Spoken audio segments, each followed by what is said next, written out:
একটি নতুন যুগের দ্বারপ্রান্তে স্বাগত। আমরা চতুর্থ শিল্প বিপ্লবের সামনে দাঁড়িয়ে আছি, অভূতপূর্ব প্রযুক্তিগত অগ্রগতির একটি সময় যা আমাদের পৃথিবীকে চিরতরে বদলে দেবে। কিন্তু আমরা কিভাবে এখানে এলাম? আসুন ইতিহাসের মধ্যে দিয়ে দ্রুত যাত্রা করি। উন্নত রাষ্ট্রীয় কাঠামোর ভেতর থেকে পৃথিবীতে এ পর্যন্ত 3টি শিল্প বিপ্লবের ঘটনা ঘটেছে। বাষ্প ইঞ্জিন ও ট্রেনের লাইন ধরে শুরু হয়েছিল প্রথম শিল্প বিপ্লব।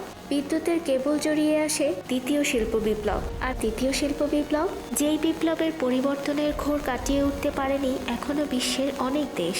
হ্যাঁ, আর আন্দাজ করা খুব সহজ। Main frame computer, super computer, personal computer এসব প্রযুক্তির মাধ্যমে সংগঠিত হয়েছিল তৃতীয় শিল্প বিপ্লব। কিন্তু বলে রাখা ভালো, চতুর্থ শিল্প বিপ্লবের প্রযুক্তি শুরু হয়েছে আরও আগে। উন্নত বিশ্বের অনেক দেশ অনেক আগে এই প্রক্রিয়ায় ঢুকে গেছে।